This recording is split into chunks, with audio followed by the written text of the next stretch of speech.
when we lose the ability to have conversations, because on all sides in the American political arena, which has now become the American evangelical church arena, the object is to silence the other and disempower the other. And to have genuine conversations that produce growth, you can't squash down the poles. You have to increase the power of the poles. You have to have everybody's voice in the room. And then the true merits of a disagreement, a philosophy, a position can be sussed out by those in attendance versus, well, I didn't get to say what I really wanted to say, or they don't want to hear from me, or I don't have a voice in that. And that's a very unpopular opinion on both the religious and conservative right and left.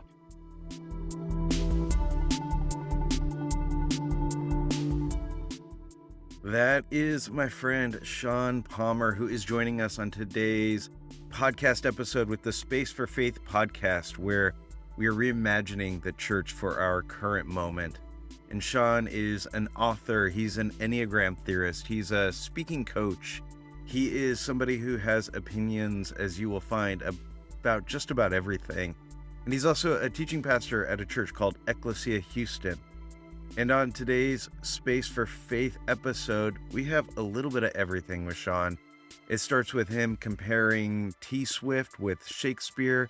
It quickly moves to talking about the Enneagram, the uniqueness of Enneagram 3s, and we talk a bit later more broadly about the Enneagram. We talk about cancel culture. We talk about power over persuasion as the normative experience culturally and now in the church. Talk about the church recapturing its ability to have difficult conversations together, as you kind of just heard him say in that opening clip.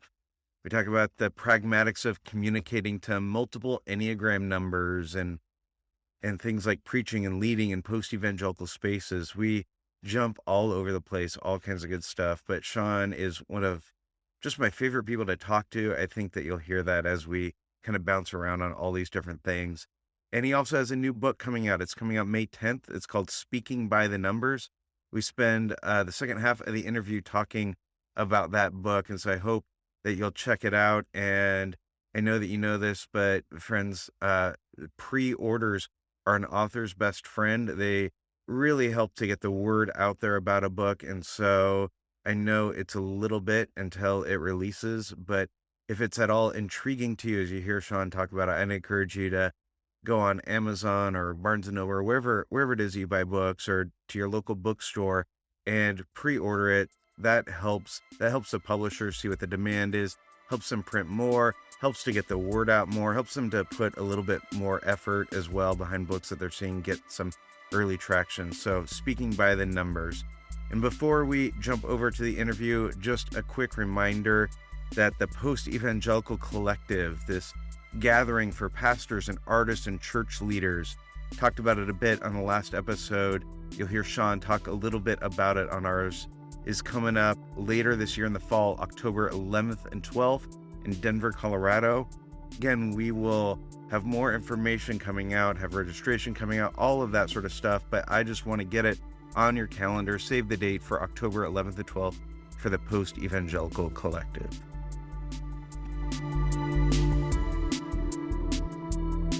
Well, friends, we have Sean Palmer back with us on the podcast. Sean, I realized you are my first repeat guest on the podcast.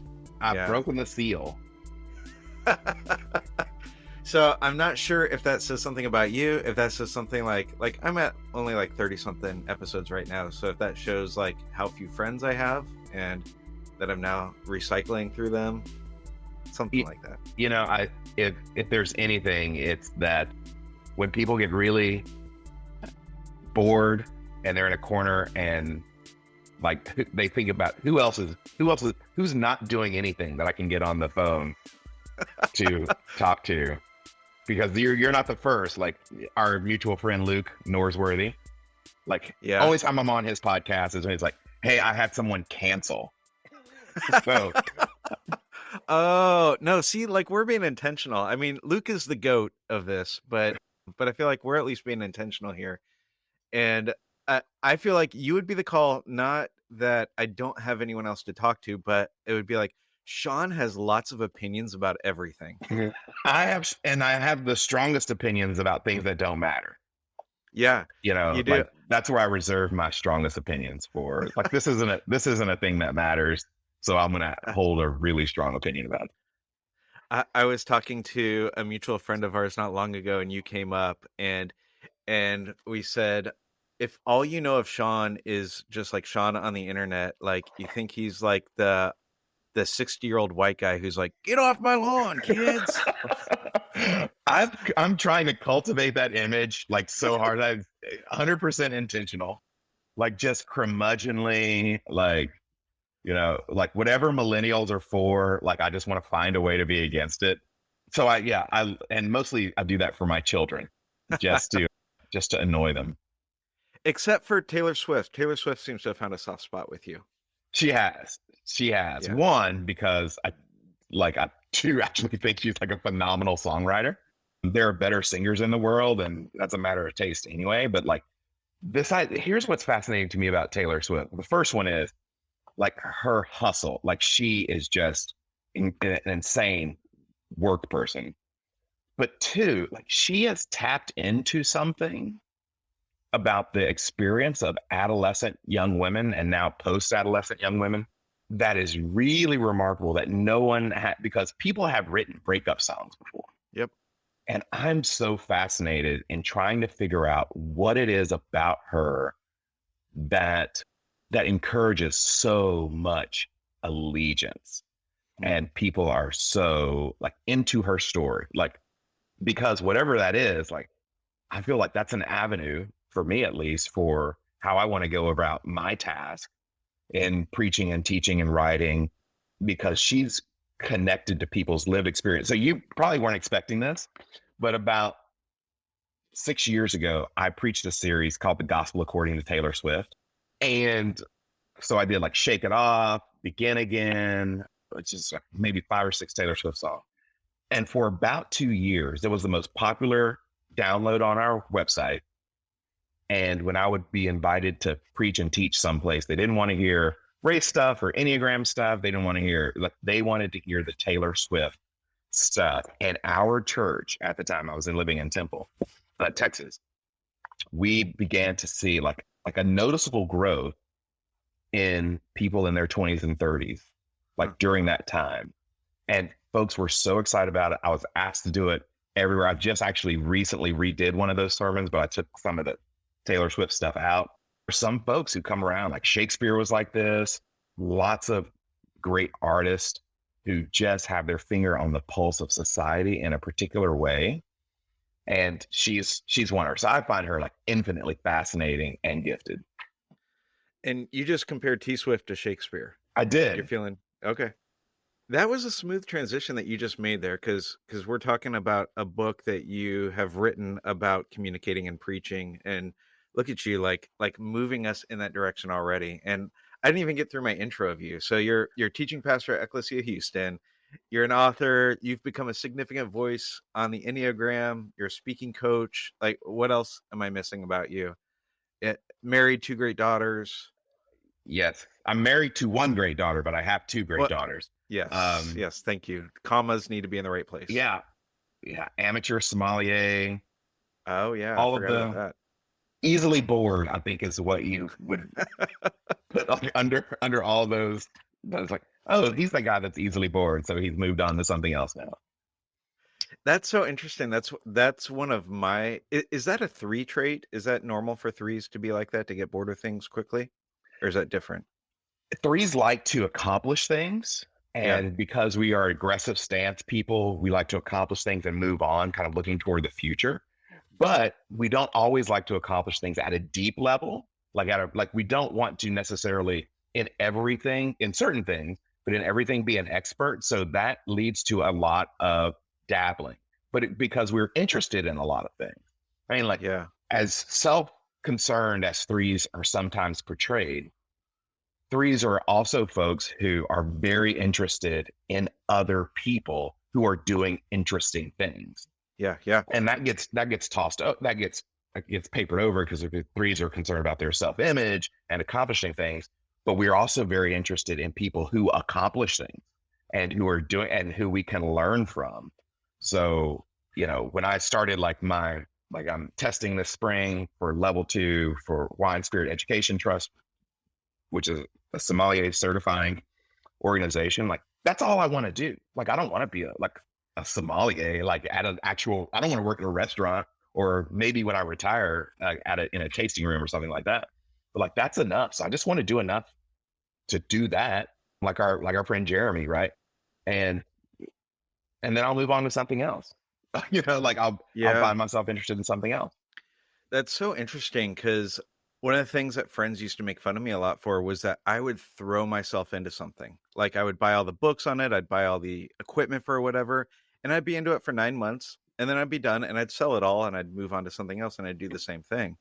And a few things have stuck, but like I would just have these like a hobby sort of thing that I would be way interested in, and I would throw myself fully into it. And then at some point, like it had lost its luster, or like something else was more interesting, and I got what I needed to out of that and moved on. And I just kind of like, I used to think that was something like broken about me. And I came to realize like, no, there's something actually for me about being really interested in a thing for a period of time. And then I get what I need to out of it. And that's okay. Right. And I think, well, I'm at 3, so I may be biased. I think that's wonderful. Like my daughter, especially my youngest, my 14-year-old, will say like, do you remember dad's so-and-so phase? Yeah. And the thing is Yes. that is true, but like I am always like, those things never leave me. Right. So I will always know this, and this. So another Enneagram teacher that I know really well was talking about 3's propensity to read biographies, and like how 3's typically really like biographies. I do think that one of the things that's endemic to being a 3 on the Enneagram that doesn't get talked about a lot is that we are extremely self-interested people, but we are also interested in other people. And what is it out there? Like, there's not, when I think about it, when I sit back and think, there's nothing about it that I don't want to know more about, you know? So like right now, for me, it's Jewish readings of the First Testament, Jewish interpretation. Like I'm just super fascinated in that. And that's not a manufactured fascination. I'm genuinely fascinated in what that, what do they see that I don't see? Yeah. Yeah. That's super fascinating. So, you have a book coming out. It's slated for May 10th now, called Speaking by the Numbers, where you are talking about like communication through the lens of thinking through about the Enneagram and how it interacts with the way that we communicate as preachers, as teachers, as communicators in other sort of spheres. But before we talk about your book, we're 10 minutes in and we haven't even like talked about what we're supposed to talk about. But I got other stuff because I feel like there are interesting things that I get to hear from you that I want to like others to get to hear from. So first question, like actual question that I have for you is this: do you think that it should disqualify you from ministry that you root for the cheating Astros? um, I'll put it this way. If everyone had to be disqualified from ministry for cheering for a team that was stealing signs, there would either be no one in ministry or no baseball fans.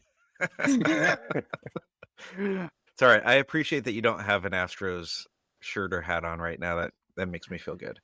So the last time that you and I saw each other in person, we saw each other a couple of times in person last year, which was super fun. But the last time we saw each other in person was October 2021. We were in South Bend together at Mhm. this post-evangelical pastor leader gathering that we helped to put together. And I would just kind of be curious for folks that weren't there, didn't get to be a part of it. I'd be curious for you to just like talk a little bit about like what was that experience like? What kind of happened there? Give kind of like your kind of overview synopsis when you're sharing with folks about what happened at that. Sure. And I would start with this with kudos to you, because as a 3, at the end of the year, every year, my wife and I sit down, she's a 1 on the Enneagram, and we go through a process of planning out our next year. And part of that process is reviewing our previous year. What worked, what didn't work, what did we enjoy, what did we find dreadful, all of those sorts of things. And as I look back at 2021, the thing that I enjoyed the most was our, 3 or 4 days in South Bend, like by Hmm. far and away. And so what that was like for me was being in not even necessarily a room. I think at, it's all of the side conversations. It's all the people you meet.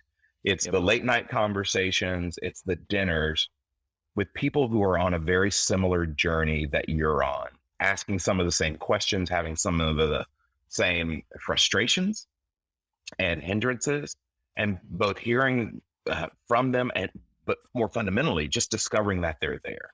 Like, Hmm. oh, like I'm not the only one who thinks this, because what that group was, at least to me, is that we live pretty much in a polarized, both politically and religiously, America right now. And there are people who find something really valuable that they want to hold on to in an orthodox reading of scripture. But understanding that our readings of scripture have been and will always be encultured, historical from a perspective, limited in what both those who came before us have done and the way they have interpreted and the way that we are interpreting. But they want to hold on to this very core belief that Jesus is Lord and that has a meaning for the world, and not just hop into this cookie cutter evangelicalism that just baptizes everything that the American political right does and says that that's okay because we're doing it, and has replaced conscience for power, but Hmm. also doesn't want to just side wholeheartedly with American religious left or the political left that says the only thing that matters is consent and happiness, right? So you could do whatever if it fits into those categories. So there are people out there who say, yeah, we want to be faithful to who God is, not faithful to what was handed to us or we inherited in our readings and understanding of scripture, but faithful to who God is. But we also want to be open to what the Spirit is doing and acknowledge that maybe some of the things that we inherited weren't necessarily right. Some of them we know were wrong.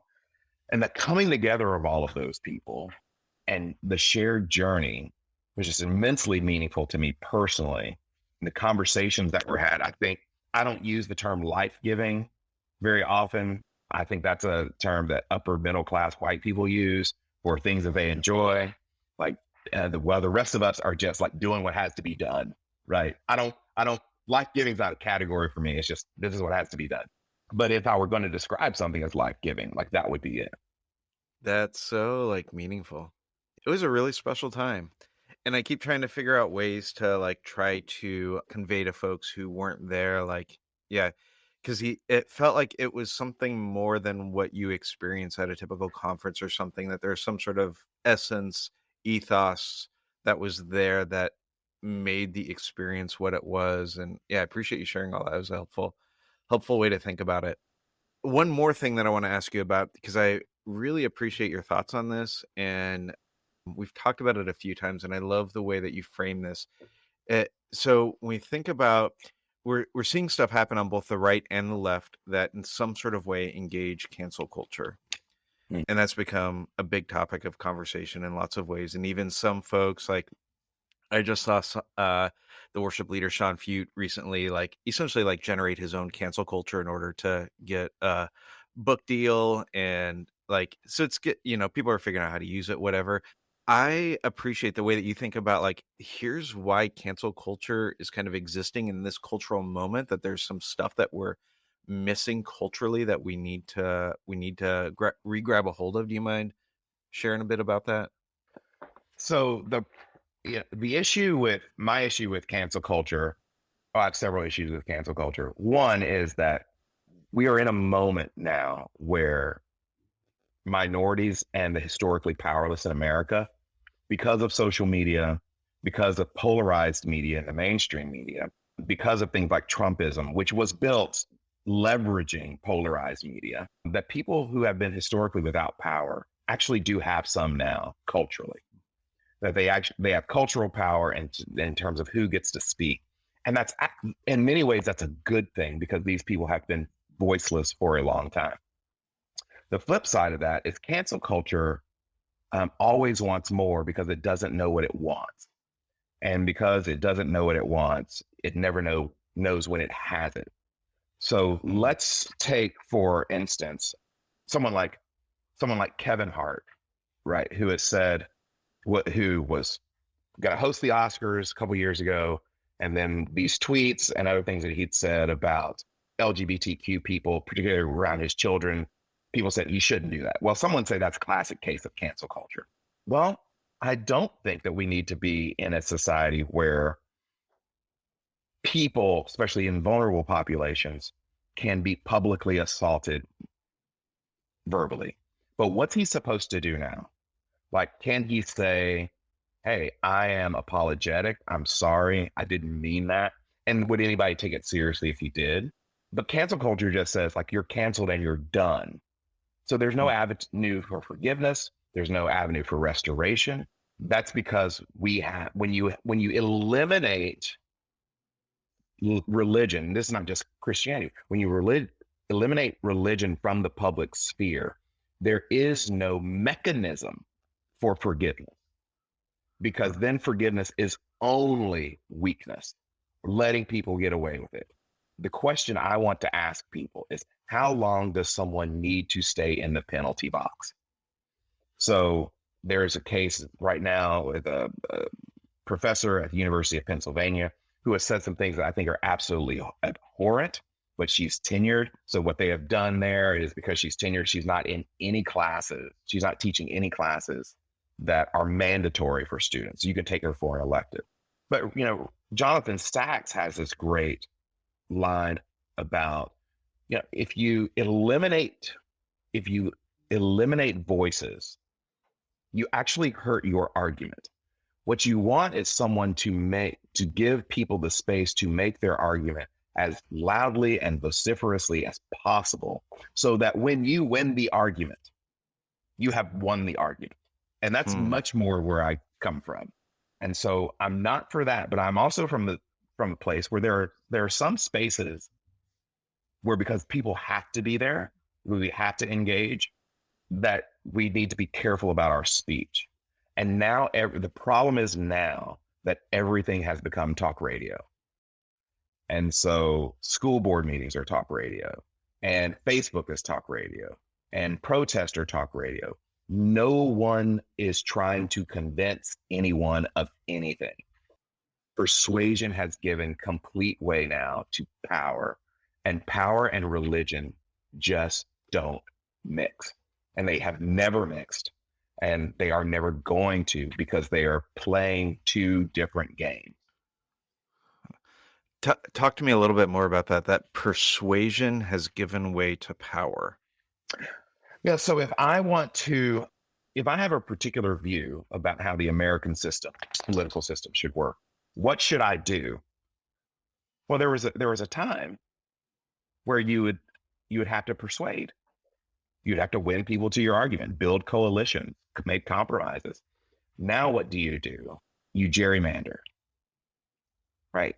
What do you do? Like you just change the rules. I mean, this happened in the last presidential administration. It just happened yesterday with the proposed changes to the filibuster. Regardless of how people feel about those individually as actions, what at root at both of them is, like, we're not going to try to persuade anyone, because now we are unpersuadable, because identity has given way.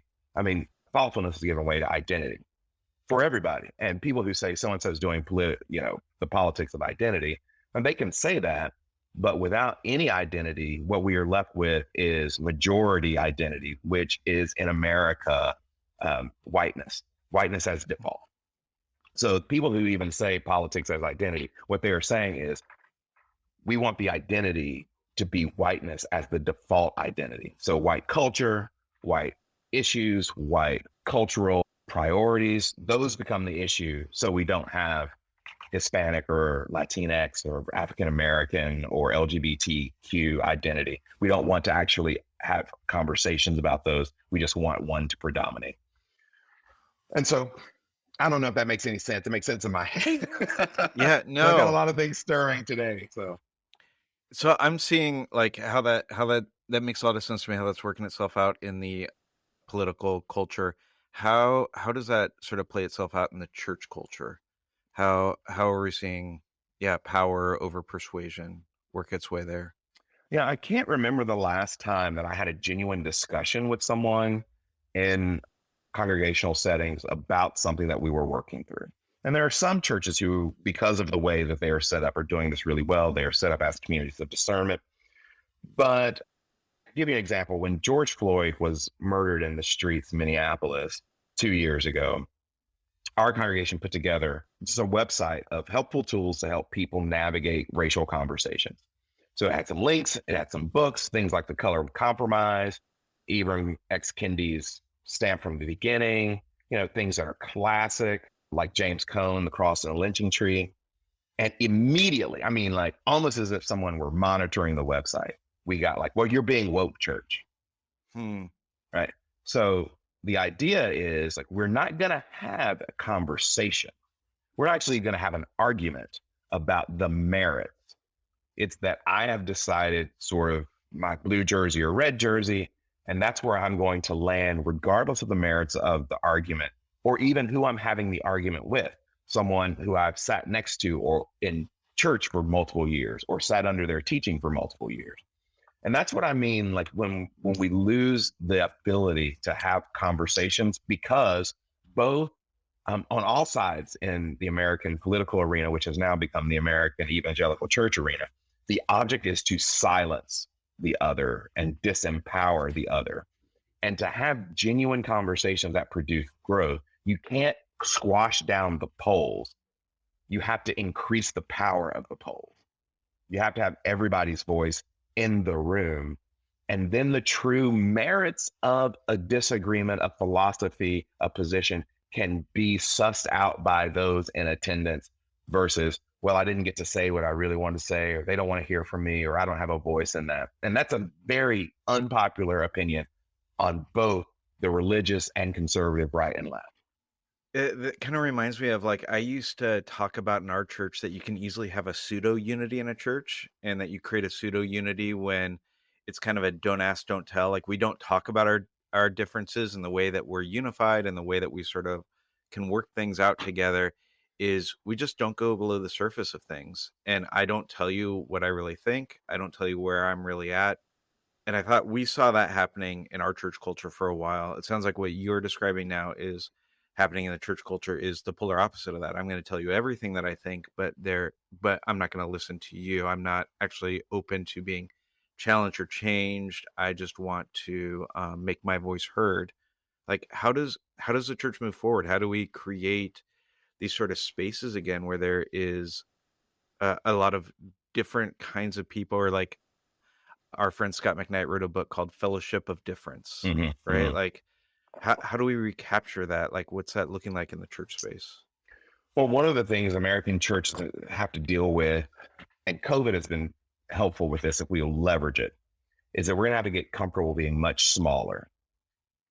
So if you had a church of 1,000 people that you were a part of, you need to probably start imagining that church at 450, Yeah. because everyone's not going to be able to handle these kind of conversations. And you have to place the tension of those conversations and working them out in community as a working value in the church. It can't be something that you do every now and then. Lead pastors, senior pastors are going to have to reimagine their role in the community. Like if your role is as the voice of God or your role is as the decider, you can't do this, because you're going to have to make space for other voices and other voices to be empowered in those spaces.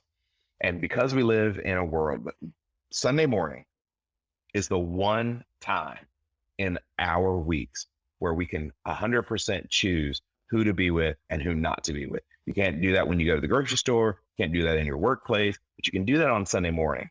And what we have seen is that people want like-mindedness. So when I was in California, I thought I was going to California, right? And I was outside of San Francisco, and this church is going to be much more open-minded and fluid, and it wasn't. It was conservative central, and they wanted me to echo on Sunday morning what they heard on Rush Limbaugh and Glenn Beck and Fox News throughout the week. And when I didn't do that, it wasn't that I was a bad pastor or a bad preacher. Like, I was a bad person. I wasn't to be trusted. And I was never going to do that because I think the church is a different kind of entity in the world. And so the level of distrust and a, a mentor of mine said, oh, like in highly liberal areas, conservatives coalesce in churches to be conservative.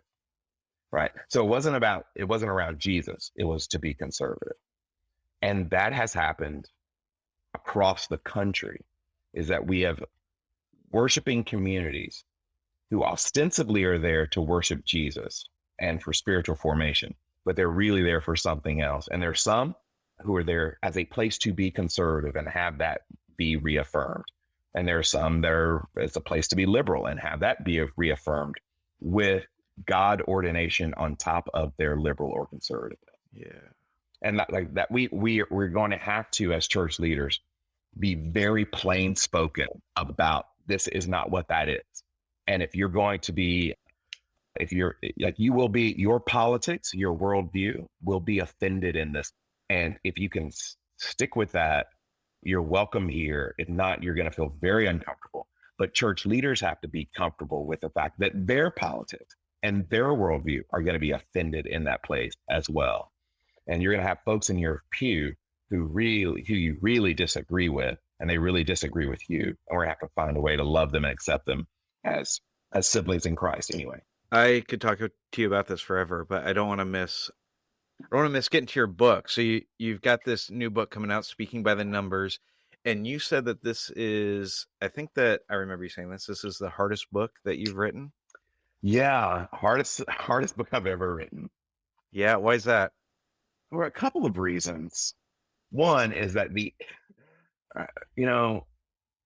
everyone thinks of it as such an enlightened place, but the Enneagram is really one of the most contentious spaces that I've ever been in. And it's like, oh, you're from this school, or have you read this person, and it's just endless and endless and endless. So, many of your listeners will be familiar with names like Richard Rohr, Suzanne Stabile, Ian Cron, Riso and Hudson, Beatrice Chestnut. Like, your folks will know those names. But there are myriad different schools of the Enneagram out there. And it wasn't until I started thinking about and working through how this book would look that I started investigating. What do people in South America? What do people in Europe? What do Buddhist, Hindus who are equated with the Enneagram think about it? And not all the same. And so there's I could write a book about the Enneagram, and someone from a different school of thought who's trained in a different way would say oh, that's the American Christian take on the Enneagram, right? And they would be totally right. And then people get very precious about the language and well, that's my language, so so that's part of it. But part of it is honoring 9 different numbers. And so if you've been to something like a Know Your Number, an introduction to the Enneagram, one of the things that you'll notice if you're paying attention is that whoever's preaching will pay attention to what their number is, because they will be much more sympathetic to their number than the other numbers. And so I wanted to honor, I'd seen that so many times. I've heard so many people, and they get on, they talk about 3s. And I know that 3s are pretty sensitive about the way that we're spoken about. And I thought, that's not you didn't do for 3s what you did for your number, right? Yeah. And I wanted to do that for every number on the Enneagram.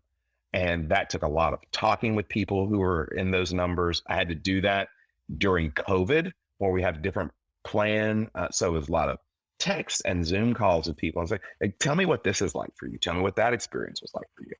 And, if you talk to 5 4s, they all have different language around that. So trying to honor the numbers was really difficult in terms of just getting it done, and difficult because I was a 3 and I'm like, let's get this done. Let's crank through this. But having to gear down and pay attention and listen and hear the sentiment beneath the words are part of what made it difficult.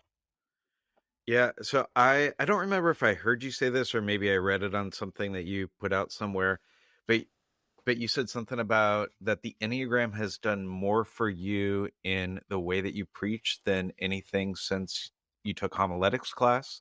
Yeah. Um, do you mind unpacking that a little bit? Yeah, and that's the genesis of the book is that I preach virtually every Sunday somewhere in the world. And I got done preaching one Sunday morning. One of our church members, who I changed her name in the book, comes up to me and says, "That was the most three sermon that I've ever heard." She's not a three.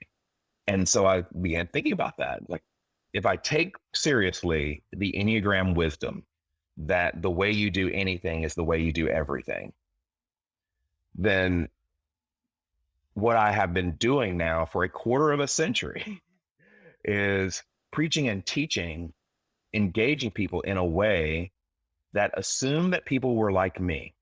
Yeah. And they're not. They don't take in information the same way. They don't want the same thing out of the charismatic experience. They're looking for different things or different motivators. And so when I started thinking about how do I do that? I mean, if I've got, one of our gatherings at our downtown campus on a Sunday morning, it has 800 people in it. And, if I assume just an even distribution of all 9 numbers, I'm missing a lot of people, or they're checking in and they're checking out.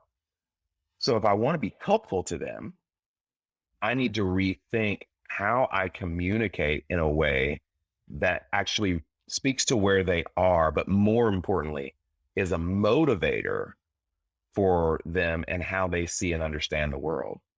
Um, so that was the genesis of the book, and why it's been so helpful to me. The Enneagram's been helpful to me, is knowing like, oh, not everyone sees this the same way that I do, or understands it, or will be even motivated by the same thing that I am. And I need to be very careful about how I go about constructing and delivering messages. Yeah. It reminds me, we did this survey at our church at one point where we were doing this discipleship program, and it was using some stuff from Gary Thomas's spiritual pathways. We identify like what's the way that you most naturally connect with God and grow, and one of them was intellectual, and that was my way, like that. Mhm. I best connect with God through study, through reading the theology book, through new ideas, things like that. And when the results came out of our church, only 5% of our church fell in that same intellectual pathway, and it was like, Mm. oh crap, my most natural way of connecting with God and communicating is only going to most naturally connect with 5% of our audience. Right. S- So then I'm curious about like the practicality of it. When you're putting together a talk, communication in some sort of way, and you're taking this into account, are you creating some sort of like grid of like, here's 9 numbers, here's how they're going to hear and receive this? Like, how does that sort of like work itself out in just the pragmatics of preaching? Yeah. So if you look at 9 numbers, it's just way too much for Yeah. even, a 25 or 30-minute message. And that's even less if you are a classroom teacher, because I wrote the book thinking about classroom teachers and people who speak to board of directors. If you're in different circumstances, you're trying to communicate something. And so I wanted to look at Enneagram triads and Enneagram stances. Okay. So triads basically describe how you see the world, take in the world, and stances are like what you do with that information, how you um, go about taking in the information and processing it.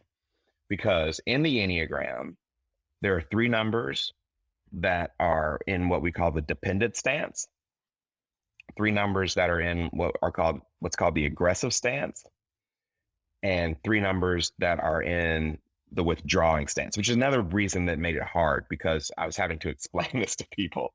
Um, Sure. so, aggressive stance people like me, 3s, 7s, and 8s are in an aggressive stance. And so what we are, I just back up and explain this really clearly for people. So I want you to think in terms of 3s. All right, there are 3 intelligence centers: thinking, feeling, and doing. 3 numbers are dominant in thinking, 3 numbers are dominant in feeling, 3 numbers are dominant in doing, thinking, feeling, and doing. That just is your triad. What you're dominant in describes your triad. And so 2s, 3s, and 4s, dominant in feeling, for instance. 8s, 9s, and 1s, dominant in doing. 4s, 5s, 6s, dominant in thinking. But then your stance, same 3 intelligence centers, thinking, feeling, and doing, describe what you're repressed in of those 3. You see why the book got hard to do, like Sure. explain that to people Yeah. in a really short, really short. And so what I wanted to do as a communicator is look at what you are repressed in and how to bring that up, like how to help you in that center. So you and I are both 3s. So we are 3, 6s, and 9s are dominant and repressed in the same center of intelligence. I explain that in the book too. how that happens. So we are feeling repressed. So it's very natural for you. You were talking about before how your spirituality style, like you're thinking through stuff, you're not feeling through stuff. Yeah. So I need, as a communicator, to lean into feeling in a particular way that I wouldn't naturally, because I've got people who are dominant in that, and I've got people who are repressed in that. I need to help people who are thinking repressed, like, oh, and 1s, 2s, and 6s who are thinking repressed. I hate when you call it that for good reason. Sure. But what that is about a process of thinking, a particular way of thinking. I describe all of that in the book as well. So if I've got a 5 in my audience, I can give them data all day and they would eat that up and think that's the best sermon I've ever heard. That's the best boardroom talk. That's the best presentation. That's the best class I've ever heard, because they got a lot of data. But what I need to also know about them is that they are doing repressed. So I'm going to have to help them take that data and make it useful. 8s, 7s, 3s, like we are ready to do stuff all of the time, right? So we need very little data. We just need to know what needs to get done. Like you will hear 3s, 7s, and 8s talk a lot about people that they like, and they will say things like, well, I like her, I like him because they get stuff done. That's so dominant in us. But we actually do need to take a step back and move away from, fire, set, aim to like, oh, let's think about this. Like, let's take some time and gather the data that we need. How do people feel? We need to move from like feeling as, right, for us, feelings are a thing that get in the way of getting things done. So I want to help people like me, for instance, to feel things, to feel our own emotions so that we can help then leverage those other skills to help people get things done. So, and then there's also in that orientation of time and how that matters and how that changes things. Like, so like every vision sermon that's ever been given has been fueled by 3s, 7s, and 8s who are future oriented. Sure. Okay. And, 4, 5s, and 9s are sitting there going like, yeah, let's think about the last time we did this, or let's think, and then you've got folks 1s, 2s, and 6s who are like just in the present moment. So if I'm doing a message for someone, I need to talk about the past, the present, and the future. I need to think about, is there a section in this for thinking? Is there a place for feeling? Is there a place for doing? Everyone who comes up to you and says like, I just need more like to-dos from a sermon, from a message, like all those people are aggressive stance people. 4, 5, 4s, 5s, and 9s aren't looking for doing, and they don't want to do anything. So I walk through all of that in the book, and I know it gets a little bit hairy and complicated. And that's why someone needed to write a book about it, to put it out there for people to say, people who deliver messages, if you're talking to a group of students, if you're in a church, these are some really important aspects of how people live that you need to think through.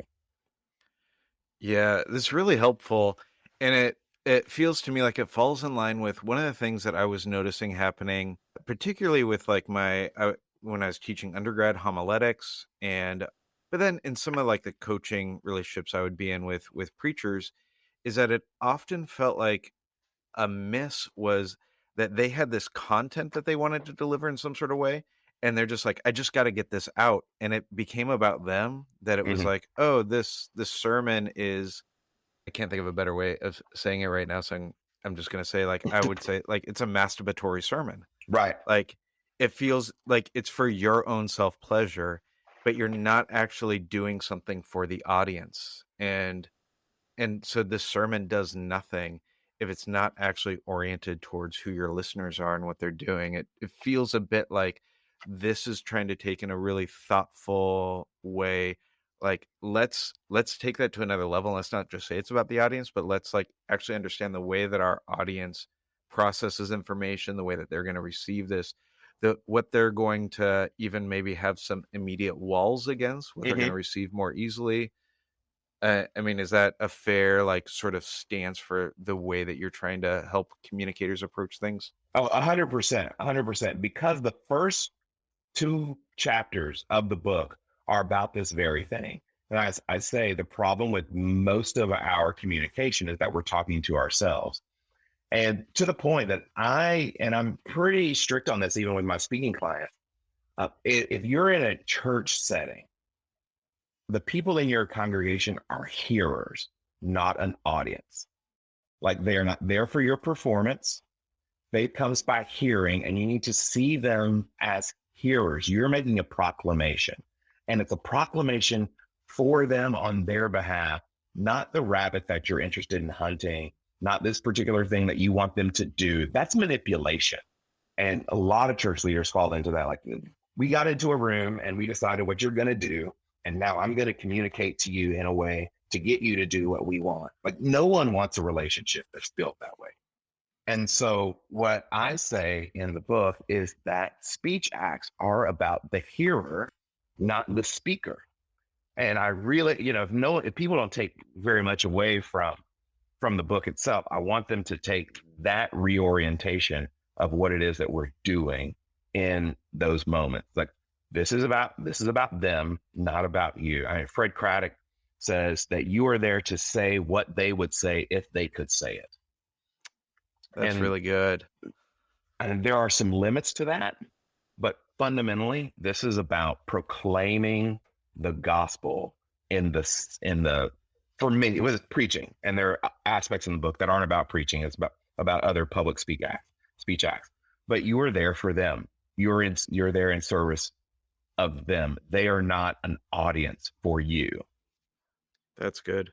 So, thinking about our audiences, many of the folks who tune into this, they're in leadership in churches, in post-evangelical churches, a lot of them. So, they've got an audience that are in some sort of process of deconstruction, reconstruction, or in some sort of like experience of that.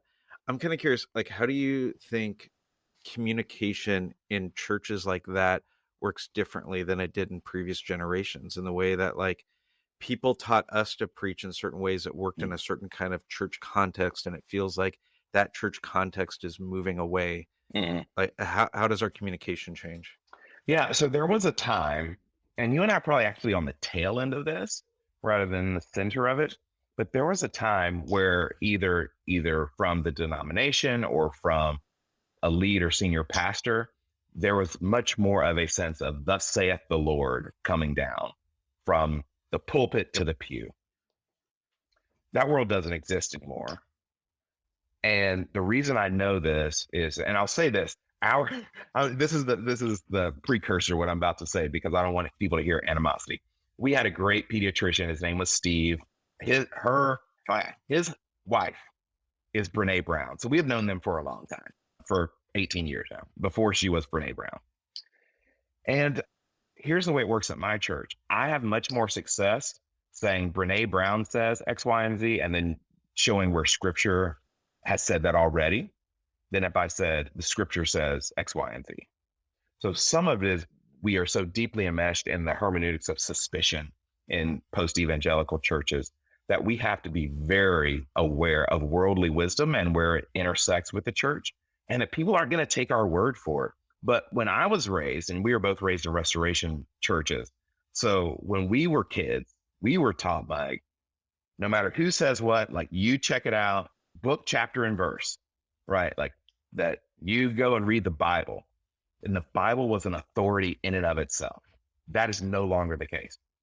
The Bible is not an authority in and of itself. Biblical wisdom is not to be taken by many of our hearers as for granted. What happens to us now is in post-evangelical spaces is that we have to really and realistically deal with the abuses, the hurts, the traumas, everything that's in the headlines, and say, like, we know this is real. We know that you know about this, the abuse at X church and Y church and how this happened. And we're not going to tell you, we're not going to get up here and just say, oh, we're different and expect you to believe us. We have to demonstrate that in real world ways, which means that we have to take the voice of the congregation seriously, that we have to listen much more to what their concerns are, what their questions are, and not dismiss them because we think they're being secular or worldly or coming to us from the left or whatever. Like, they will not stand around and wait because some church leader said X, Y. It doesn't matter what pastor or elder at a church says about anything. Like, they arrive at a different conclusion. You either engage them with their conclusions about the world, or they will just move on. And I think that's really important for preaching and teaching. So does preaching and teaching still have a place in post-evangelical churches? Absolutely. And like, there are folks, but it depends on what you want it to do. So I get a lot of pushback on the internet from really thoughtful people who make the argument that preaching isn't discipling people. Well, it's not supposed to. That's not the function of preaching. The function of preaching is to proclaim a new reality in the midst of an old reality, a world that is breaking in to this world, and to give people, open up space and imagination for people to live into that reality. That's what preaching is. If because you can listen to 30 years of preaching and not pray any better, because that's a discipleship act. So depending on what you want preaching to do, depends on whether or not it's still good. Like, there was an article I was reading earlier today about how younger people are actually wanting more, longer, in-depth sermons. We hear the same here at our church. People don't want less preaching, they want more. So I think there is always going to be a role for preaching because faith comes by hearing. I don't think it's an incidental act. I don't think that it was passed on to the church as, hey, here's something you could try. There is, to my mind, an inherent power in the proclamation, the public proclamation of the word of God. And because it's inherent, it'll always be that way. That's so good. That's so good. Sean, you're one of my favorite communicators. I learn so much from you every time that we're together. Every time I watch you preach, I learn so much. So I'm stoked for your book. Friends, it is called Speaking by the Numbers, comes out May 10th. And Sean, where do people find you on the internets? That is a great question. So, I'm on all the things, Facebook, Instagram, and we hope probably by the time that this goes live, SeanIsaacPalmer.com will be live. So you can find me at SeanIsaacPalmer.com. You can also find me at Speaking by the Numbers and YourPreachingCoach.com. But the easiest, if you're interested in the book, SpeakingByTheNumbers.com is the best place to start. Wonderful. Love it. Thanks for taking some time today. It's always good to see you. It's always great to talk.